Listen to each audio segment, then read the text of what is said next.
Hello प्यारे बच्चों, आप सबका बहुत बहुत स्वागत है आपके अपने चैनल टॉपर्स फैक्ट्री में। और इस वीडियो में आपके लिए लेकर के आया हूं एल्डिहाइड का ऑक्सीकरण। फिर से मैं बता दूं, यहां पर दो तीन बहुत महत्वपूर्ण अभिक्रियाएं आपके लिए आने वाली हैं जो आपकी बोर्ड परीक्षा में तो मान लीजिए पूछी जा सकती हैं। अच्छे खासे चांसेस हैं पूछे जाने के। साथ ही साथ आप अगर नीट की भी तैयारी कर रहे हैं और JEE मेंस की तैयारी कर रहे हैं तो वहां भी इसमें से कुछ पूछा जा सकता है, तो इसलिए बहुत ध्यान से देखिए एल्डिहाइड का ऑक्सीकरण। तो एल्डिहाइड का ऑक्सीकरण कैसे होता है इस बात को अपन समझेंगे। ये आपका है एल्डिहाइड, है ना, RCHO एल्डिहाइड। इसका ऑक्सीकरण जब मुझे कराना होता है तो क्या करते हैं बच्चों, हम इसकी अभिक्रिया कराते हैं नवजात ऑक्सीजन से। किससे अभिक्रिया कराते हैं? नवजात ऑक्सीजन से ऑक्सीकरण कराते हैं। तो इसके ऑक्सीकरण से हमें प्राप्त होता है क्या? कार्बोक्सिलिक अम्ल, यानी कि इसका बहुत आसानी से ऑक्सीकरण हो जाता है। इसमें जो ऑक्सीकरण होता है ये ऑक्सीजन इस H के पास आकर के जुड़ जाता है और इसका बहुत आसानी से ऑक्सीकरण होता है। तो इस प्रकार से हम कह सकते हैं कि जब हम एल्डिहाइड का, किसका बेटा? एल्डिहाइड का ऑक्सीकरण कराएंगे तो हमें क्या प्राप्त होगा? कार्बोक्सिलिक अम्ल प्राप्त होगा। ठीक है ना, क्या प्राप्त होगा? कार्बोक्सिलिक अम्ल। तो एक बेसिक बात है जो आपको याद रखनी है कि जब भी आप एल्डिहाइड का ऑक्सीकरण कराते हैं कार्बोक्सिलिक अम्ल प्राप्त होता है। यहां पर सबसे इंपॉर्टेंट बात है ऑक्सीकारक, कि यहां पर ऑक्सीकरण करने के लिए जो ऑक्सीकारक लेंगे हम वो क्या लेंगे। तो मैं आपको बता दूं, एल्डिहाइड का ऑक्सीकरण जो है बहुत ज्यादा आसानी से होता है और बहुत अधिक आसानी से ऑक्सीकृत होकर के कार्बोक्सिलिक एसिड बनाता है। तो इसीलिए इसका ऑक्सीकरण हमारे प्रबल ऑक्सीकारक जैसे KMnO4 यानी पोटेशियम परमैंगनेट या K2Cr2O7 पोटेशियम डाइक्रोमेट या HNO3 यानी कि नाइट्रिक अम्ल की उपस्थिति में तो हो सकता है, हो गई होगा। साथ ही साथ अगर कोई दुर्बल ऑक्सीकारक है, जैसे बच्चों मान लीजिए कोई धातु आयन है दुर्बल ऑक्सीकारक Cu2+ या Ag+, इस तरह के कोई दुर्बल ऑक्सीकारक है तो भी इसका ऑक्सीकरण हो जाता है। तो यहां पर यह बात मैं लिखूंगा कि इसके लिए जो आपको ऑक्सीकारक चाहिए है, ऑक्सीकारक, वो क्या क्या ले सकते हैं आप लोग। सबसे पहले आप KMnO4 तो ले ही सकते हैं बेटा, पक्की बात है। KMnO4 की उपस्थिति में यह कार्बोक्सिलिक अम्ल बना लेगा। फिर दूसरा आप ले सकते हैं K2Cr2O7। KMnO4 तो बहुत ज्यादा प्रबल ऑक्सीकारक है, K2Cr2O7 भी प्रबल ऑक्सीकारक है। इसके अलावा जो नाइट्रिक अम्ल होता है HNO3, ये भी एक प्रबल ऑक्सीकारक है। आई होप इनका नाम पता होगा आपको। ये है potassium permanganate, potassium dichromate, nitric अम्ल, है ना। नहीं पता तो आप नाम लिख लेंगे। ये है आपके क्या? प्रबल ऑक्सीकारक। ये तो हो गए आपके क्या? प्रबल ऑक्सीकारक। तो इनकी उपस्थिति में तो ऑक्सीकरण होगा ही होगा, है ना, इसमें तो कोई सोचने वाली बात है ही नहीं। लेकिन अगर कोई दुर्बल ऑक्सीकारक है, जैसे बेटा हम ले सकते हैं दुर्बल ऑक्सीकारक, दुर्बल ऑक्सीकारक, इसमें हम उदाहरण के लिए लेंगे, जैसे आपके पास है Ag+ मतलब सिल्वर आयन या Cu2+, ये भी है अगर दुर्बल ऑक्सीकारक, तो इनकी उपस्थिति में भी एल्डिहाइड का ऑक्सीकरण होता है और ये कार्बोक्सिलिक अम्ल बनाता है। तो अगर इसकी थ्योरी मुझे लिखनी है, वैसे तो जरूरत नहीं है, इस तरीके से आप लिखा करेंगे तो आपको बातें तो वही समझ में आ रही हैं। लिखनी है तो क्या लिखूंगा बेटा मैं कि एल्डिहाइड प्रबल ऑक्सीकारक जैसे KMnO4, K2Cr2O7 या HNO3 की उपस्थिति में ऑक्सीकृत होकर के कार्बोक्सिलिक अम्ल बनाता है, किंतु इसका ऑक्सीकरण दुर्बल ऑक्सीकारक जैसे Ag+, Cu2+ इनकी उपस्थिति में भी हो जाता है और जिससे कार्बोक्सिलिक अम्ल बनता है। मतलब देख बेटा, ऑक्सीकरण का जो उत्पाद है ना वो तो फिक्स है कि एल्डिहाइड से कार्बोक्सिलिक अम्ल बनेगा। अब बदलते क्या है हम बार बार, हम केवल बदलते हैं यहां पर ऑक्सीकारक। ऑक्सीकारक कभी मैं KMnO4 को ले लूंगा, कभी K2Cr2O7 को ले लूंगा, कभी मैं HNO3 लूंगा, और यहां दुर्बल ऑक्सीकारक भी तो हम ले ही सकते हैं। तो ये बात आपको ध्यान रखनी। अब देखिए एल्डिहाइड का हो रहा है ऑक्सीकरण। अब एल्डिहाइड का ऑक्सीकरण हो रहा है मतलब ये खुद क्या होगा बच्चों, ये खुद एक अपचायक होगा। जिसका खुद का ऑक्सीकरण होता है, जिसका खुद का ऑक्सीकरण होता है, वो दूसरे का क्या करता है? अपचयन, और वो कहलाता है अपना अपचायक। तो इससे ये तो हमें पता चलता है कि आपका जो एल्डिहाइड है वो वो एक अच्छा अपचायक है। इससे हमें ये बात पता चलती है कि एल्डिहाइड एक प्रबल अपचायक है, प्रबल अपचायक है। और क्योंकि बच्चों ये एक प्रबल अपचायक है, इसीलिए ये क्या करेगा? यह क्या करेगा? ध्यान से देखना, यह निम्न यौगिकों को अपचयित कर देता है, और यही इसकी मेन खासियत है, और यही अभिक्रियाएं हमारे लिए बहुत ज्यादा इंपॉर्टेंट है ना, करता है। सबसे पहली बात इसमें मैं बोलूंगा कि ये जब अपचयन करेगा तो सबसे पहली अभिक्रिया ये देगा कि ये टॉलेन अभिकर्मक को, किसको बेटा? टॉलेन अभिकर्मक को अपचयित कर देगा, और टॉलेन अभिकर्मक जो रहेगा उसको ये अपचयित करेगा और बनाएगा क्या बेटा? ये चांदी बना देगा, सिल्वर बना देगा, है ना, चांदी बना देगा। चांदी को और शुद्ध हिंदी में बोले तो हम रजत बोलते हैं बेटा, रजत। कुछ आगे चल करके काम पड़ेगा, बड़ी अच्छी बात है, मैं बताऊंगा। तो ये टॉलेन अभिकर्मक को अपचयित करके चांदी बना देता है। इसके साथ साथ ये फेहलिंग विलयन को, फेहलिंग अभिकर्मक भी बोल सकते हैं आप, या फेहलिंग विलयन, तथा एक और होता है वेनेडिक्ट विलयन। वेनेडिक्ट अभिकर्मक को काय में बदल देगा? अभिकर्मक को ये बदल देगा बेटा लाल अवक्षेप में, लाल अवक्षेप बनेगा।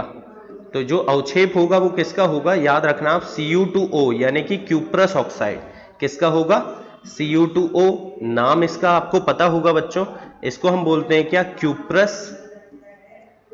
Cuprous oxide. तो इस तरह से ये इसको काय में बदल देगा? क्यूप्रस ऑक्साइड के लाल अवक्षेप में। तो हमने बोला कि भैया हमारे एल्डिहाइड का जो अपचयन है, सॉरी बेटा, ऑक्सीकरण है, आसानी से हो जाता है दुर्बल के साथ साथ, प्रबल के साथ साथ दुर्बल ऑक्सीकारक की उपस्थिति में। और इसके अपचयन से हमें प्राप्त होता है क्या? कार्बोक्सिलिक अम्ल। तो क्योंकि इसका खुद का ऑक्सीकरण हो रहा है, इसलिए ये दूसरे के लिए अपचायक का काम करता है, दूसरे का अपचयन कर देता है, और ये अभिक्रियाएं देता है। टॉलेन अभिकर्मक को अपचेत करता है चांदी में, और फेहलिंग तथा वेनेडिक्ट अभिकर्मक को उनके लाल अवक्षेप में अपचेत कर देता है। जो लाल अवक्षेप होता है वो क्यूप्रस ऑक्साइड का होता है। तो यही अब हमें समझना है। तो इसमें से पहला हम देख रहे हैं बेटा टॉलेन अभिकर्मक का अपचयन, टॉलेन अभिकर्मक का अपचयन। और ये है आपकी बोर्ड परीक्षा के लिए बहुत बहुत बहुत ज्यादा इंपॉर्टेंट। इसे आप याद रखें, बहुत महत्वपूर्ण है। इसको हम एक और नाम से जानते हैं, इसको हम कहते हैं बच्चों रजत दर्पण परीक्षण। क्या बोलेंगे बच्चों इसको हम? रजत दर्पण परीक्षण। तो ये जो रजत दर्पण परीक्षण है, क्या होता है और कैसे ये टॉलेन अभिकर्मक को अपचेत करता है, ये हम समझना चाह रहे हैं। तो सबसे पहला सवाल तो यहां पर उठता है कि टॉलेन अभिकर्मक है क्या? किस चिड़िया का नाम है टॉलेन अभिकर्मक? तो बेटा ये तो हम बता देंगे, कोई दिक्कत की बात नहीं है। टॉलेन अभिकर्मक जो है ये होता है अमोनियामय सिल्वर नाइट्रेट, है ना, अमोनियामय सिल्वर नाइट्रेट। तो कभी भी अगर आपको एक नंबर में ये पूछ लिया जाए कि टॉलेन अभिकर्मक किसे कहते हैं, तो आप याद रखना अमोनियामय सिल्वर नाइट्रेट को टॉलेन अभिकर्मक कहते हैं। आ रही बेटा बात समझ में? तो इस तरीके से टोलेन अभिकर्मक क्या होता है, अमोनिया में सिल्वर नाइट्रेट के विलयन को हम टोलेन अभिकर्मक कहते हैं। फिर टोलेन अभिकर्मक बनता कैसे, अभी मैं बात देखिए रजत दर्पण परीक्षण की नहीं कर रहा हूं, मैं अभी आपको बता रहा हूं कि टोलेन अभिकर्मक बनता कैसे। तो सबसे पहले आप लेते हैं क्या, सिल्वर नाइट्रेट, सूत्र पता है बेटा AgNO3। सिल्वर नाइट्रेट को अमोनियामय करना है, मतलब बेटा इसमें अमोनिया गैस हमें लिप्त करानी है, अमोनिया गैस डालनी है ना। तो इसके लिए हम इसकी अभिक्रिया कराते हैं अमोनियम हाइड्रोक्साइड से। किससे कराएंगे अभिक्रिया, अमोनियम हाइड्रोक्साइड से। तो पहले यहां पर Ag2O प्राप्त होगा आपको, मतलब सिल्वर ऑक्साइड, और सिल्वर ऑक्साइड के साथ साथ आपको यहां पर प्राप्त होगा NH4NO3 यानी कि अमोनियम नाइट्रेट, और साथ में बनेगा बेटा जल। तो पहले अभी हम क्या समझ रहे हैं, मैं बार बार आपको बता रहा हूं, हम देख रहे हैं कि आखिर ये टोलेन अभिकर्मक कैसे बनाया जाएगा। तो टोलेन अभिकर्मक बनाने के लिए सिल्वर नाइट्रेट की अभिक्रिया अमोनियम हाइड्रोक्साइड से हम कराएंगे, जिससे हमें सिल्वर ऑक्साइड का अवक्षेप मिलेगा।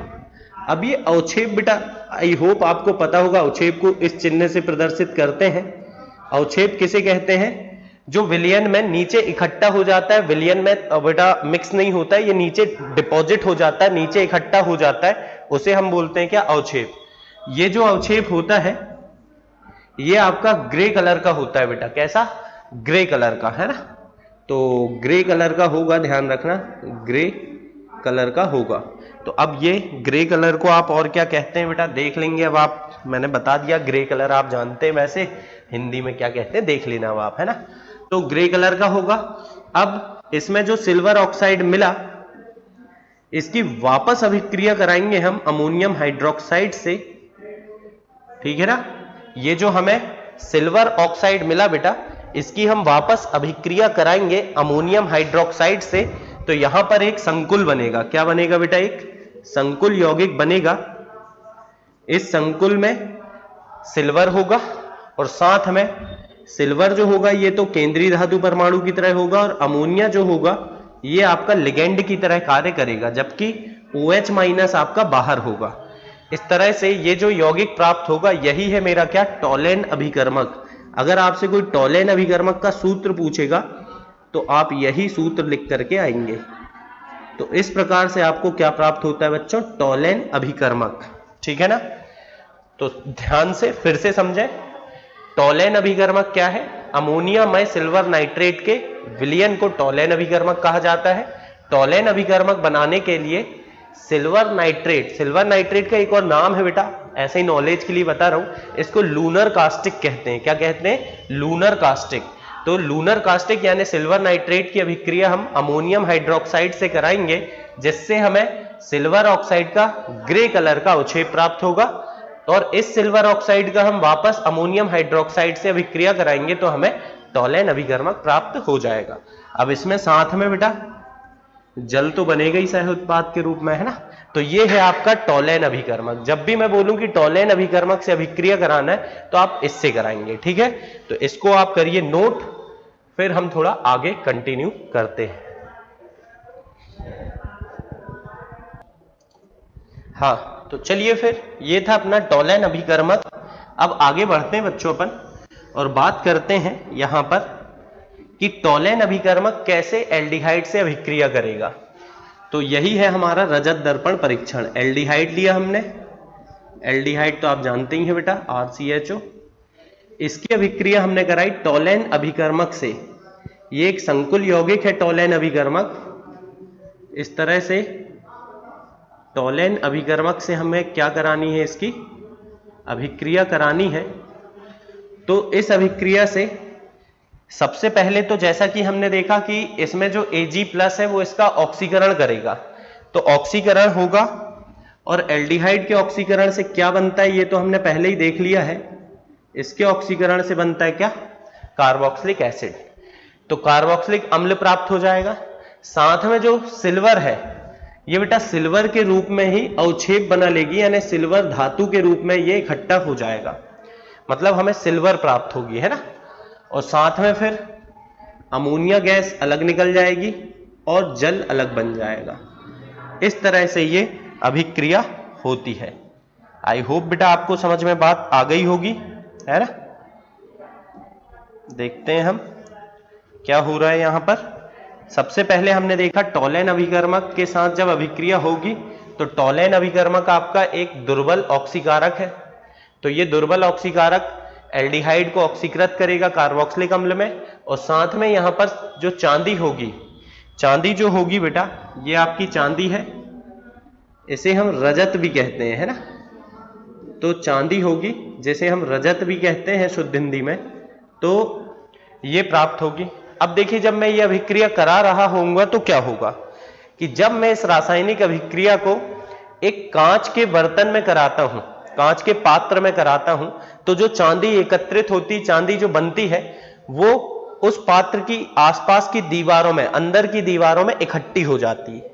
ठीक है बेटा, आपकी कांच की ग्लास है मान लो, उसके आसपास चांदी इकट्ठी हो जाती है, और क्योंकि ये चांदी इकट्ठी हो जाती है तो जो कांच की ग्लास है हमारी वो हमें दर्पण की तरह चमकदार दिखाई देती है। और इसी परीक्षण को इसलिए नाम दिया गया है क्या, रजत दर्पण परीक्षण। और ये आपके बोर्ड परीक्षा में तो बेटा पूछने की संभावना बहुत अधिक है। तो हम यही लिखेंगे कि जब एल्डिहाइड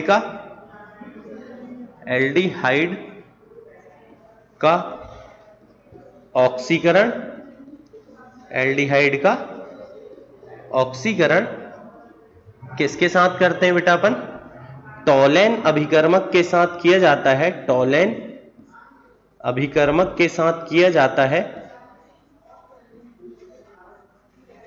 के साथ।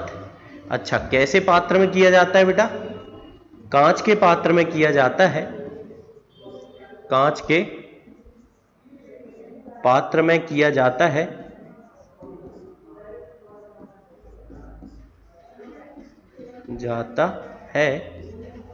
तो अभिक्रिया से प्राप्त होने वाली चांदी, अभिक्रिया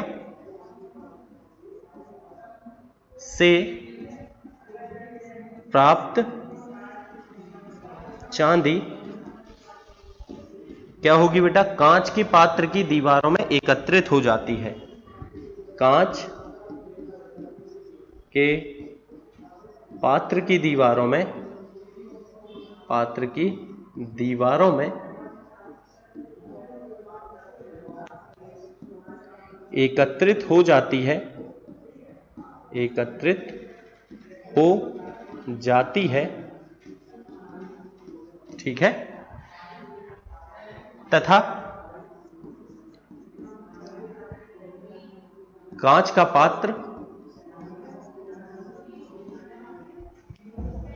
कैसा दिखाई देगा बेटा, दर्पण की तरह, दर्पण की तरह चमकता है।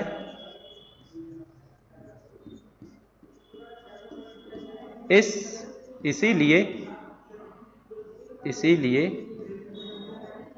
इस अभिक्रिया को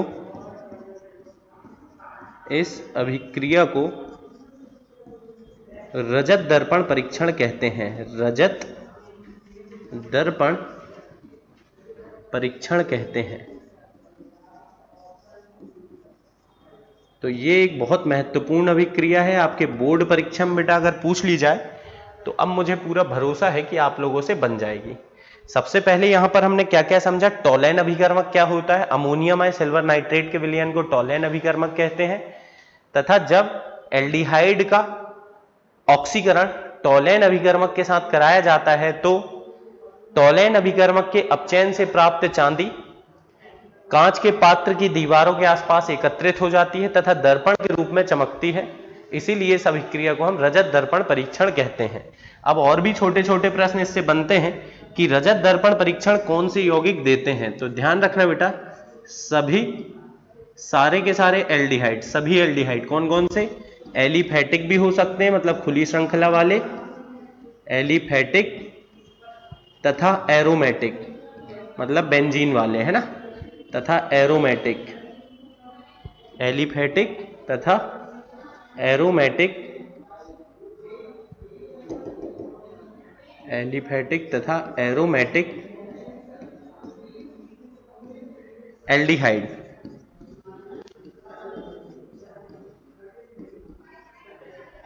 यह परीक्षण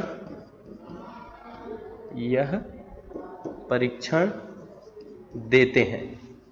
ठीक है ना। तो ये अच्छी अभिक्रिया है बेटा, बिल्कुल बोर्ड परीक्षा में पूछी जा सकती है और अब पूछी जाएगी तो आपसे बननी चाहिए। अब कौन नहीं देगा, तो ध्यान रखना बेटा, जो कीटोन है, जितने भी कीटोन हैं, ठीक है ना, जितने भी हमारे पास कीटोन हैं, कीटोन यह अभिक्रिया नहीं देते हैं, है ना। यह अभिक्रिया बोलो या ज्यादा अच्छा होगा आप इसको परीक्षण बोलो, है ना। तो यह परीक्षण नहीं देते हैं। तो ये छोटी छोटी बातें आपको इस तरीके से पूछी जाती हैं कि निम्न में से कौन सा यौगिक रजत दर्पण परीक्षण देगा। तो अगर कीटोन रहेगा तो वो नहीं देगा। बाकी एल्डिहाइड कोई सा भी हो, एरोमेटिक हो मतलब बेंजीन वाला एल्डिहाइड हो, चाहे बेटा तुम्हारी खुली श्रृंखला वाला कोई भी एल्डिहाइड हो, वो ये परीक्षण देगा ही देगा। तो इसे ही हम कहते हैं क्या, रजत दर्पण परीक्षण। तो ये एक बहुत महत्वपूर्ण प्रश्न बनकर के आता है और अब बेटा आप लोगों से ये बन जाना चाहिए। इसी बात पर अब हम क्या करते हैं, दूसरे अभिक्रिया की तरफ चलते हैं। पहले हमने टोलेन अभिकर्मक के साथ ऑक्सीकरण कराया एल्डिहाइड का, अब हम कराएंगे फेलिंग विलयन और साथ में वेनेडिक्ट अभिकर्मक। लगभग दोनों में बेटा अभिक्रिया एक सी होती है, दोनों में ज्यादा कुछ बहुत ज्यादा इंपॉर्टेंट बातें नहीं है। इंपॉर्टेंट जो है वो मैं बता रहा हूं, बहुत ध्यान समझिए। इंपॉर्टेंट क्या, जो भी बातें मैं सारी बता रहा हूं और कुछ भी पूछ लिया है आपसे बन जाएगा। तो हम दूसरा केस कवर कर रहे हैं, फेलिंग विलयन के साथ ऑक्सीकरण। किसका ऑक्सीकरण पढ़ रहे हैं बच्चों हम, एल्डिहाइड का, है ना, ऑक्सीकरण। तो फेलिंग विलयन के साथ हम ऑक्सीकरण करें, उसके पहले मुझे पता होना चाहिए कि फेलिंग विलयन है क्या। एक काम करो, इसमें ऐसा कर लो, फेलिंग विलयन या वेनेडिक्ट विलयन, वेनेडिक्ट अभिकर्मक या फेलिंग अभिकर्मक सब एक ही बेटा, विलयन अभिकर्मक यहां एक ही, वेनेडिक्ट अभिकर्मक, अभिकर्मक के साथ ऑक्सीकरण। ठीक है, दोनों का मतलब लगभग एक ही है, देखते हैं थोड़ा बहुत अंतर है, वो भी हम देख लेंगे, कोई दिक्कत की बात नहीं। सबसे पहले सर फेलिंग विलयन क्या होता है, तो कई बार बेटा इसमें प्रश्न यही बन जाता है कि फेलिंग विलयन किसे कहते हैं, या आपको सही जोड़ी में एक तरफ इसका यौगिक लिखा रहता है, एक तरफ फेलिंग विलयन लिखा रहता है, तो आपको पहचान लेना है आसानी से। तो फेलिंग विलयन आपका क्या होगा, सुनना ध्यान से। फेलिंग विलयन दो विलयनों का मिश्रण होता है। पहली बात तो क्या, यह दो विलयनों का मिश्रण होता है, दो विलयनों का मिश्रण होता है, मिश्रण होता है। पहला जो है उसको हम बोलते हैं फेलिंग विलयन ए। क्या बोलते हैं बेटा, फेलिंग विलयन ए, ऐसा। या कई बार हिंदी मीडियम की किताबों में आपको ऐसा भी मिल सकता है, फेलिंग विलयन आ।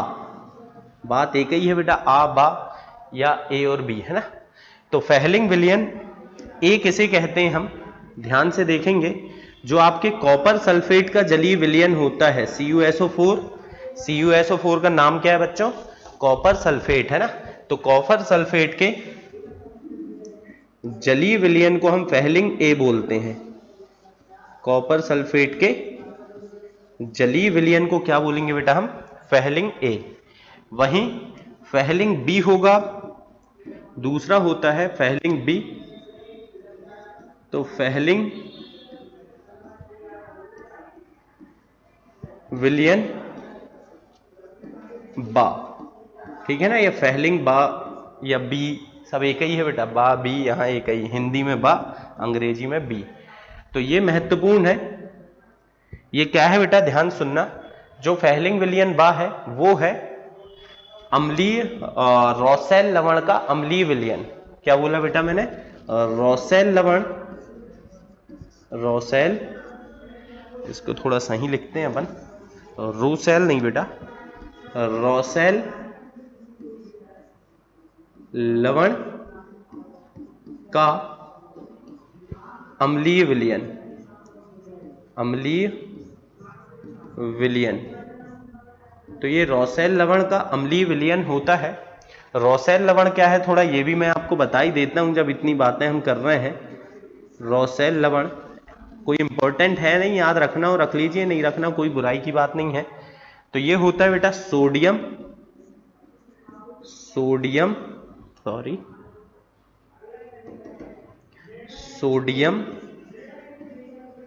पोटेशियम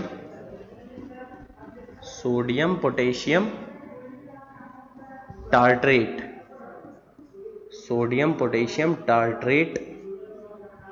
को हम क्या कहते हैं बेटा? रोसेल लवण। तो CuSO4 का जलीय विलयन यानी कि फेहलिंग विलयन A और रोसेल लवण का अम्लीय विलयन यानी कि फेहलिंग विलयन B, इन दोनों को जब हम मिलाते हैं तो हमें एक नीले रंग का विलयन प्राप्त होता है जिसे हम फेहलिंग विलयन कहते हैं। इन दोनों के मिश्रण फेहलिंग A और फेहलिंग B के मिश्रण को हम क्या कहते हैं? फेहलिंग विलयन कहते हैं। अब सुनिए आगे की कहानी कि जो फेहलिंग विलयन है ओवरऑल बेटा अगर तुमको सूत्र बस पूछ ले तो याद रखना, फेहलिंग विलयन में जो बनता है नीला रंग, फेहलिंग विलयन, इसमें गहरा नीला रंग यानी कि डार्क ब्लू कलर जो बनता है वो होता है क्या? CuOH का, कॉपर हाइड्रोक्साइड का गहरे नीले रंग का विलयन प्राप्त होता है। और जब मैं एल्डिहाइड को, किसको बेटा? एल्डिहाइड को क्या करता हूं? कॉपर हाइड्रोक्साइड यानी फेहलिंग विलयन के साथ ऑक्सीकृत कराता हूं। यह है आपका फेहलिंग विलयन के साथ ऑक्सीकृत जब मैं कराऊंगा तो हमें तो पता है बेटा एल्डिहाइड के ऑक्सीकरण से क्या बनने वाला है आपका? कार्बोक्सिलिक अम्ल। और साथ में यहां पर मुझे मिलेगा Cu2O यानी कि क्यूपरस ऑक्साइड और जल साथ में बनेगा, ठीक है ना। तो ये अभिक्रिया यहां पर होगी एल्डिहाइड के ऑक्सीकरण से, तो क्या बन जाएगा हमारा? कार्बोक्सिलिक अम्ल।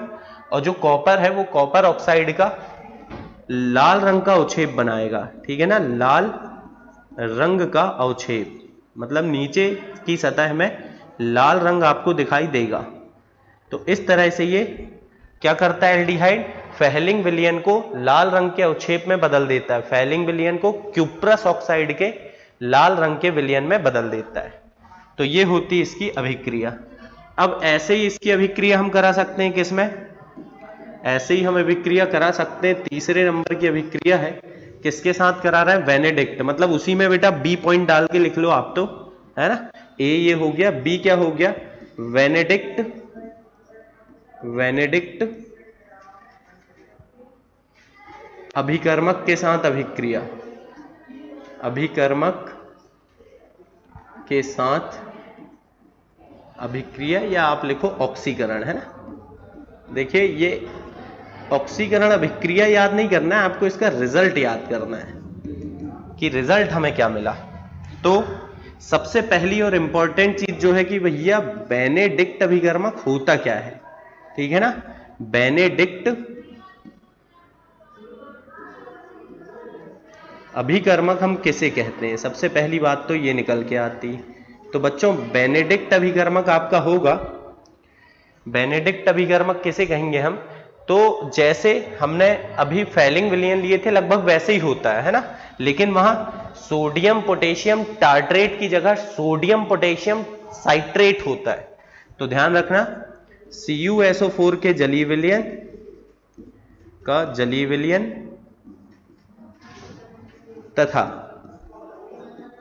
तथा किसका विलयन बेटा? सोडियम रोसेल लवण। लेकिन रोसेल लवण में क्या होगा?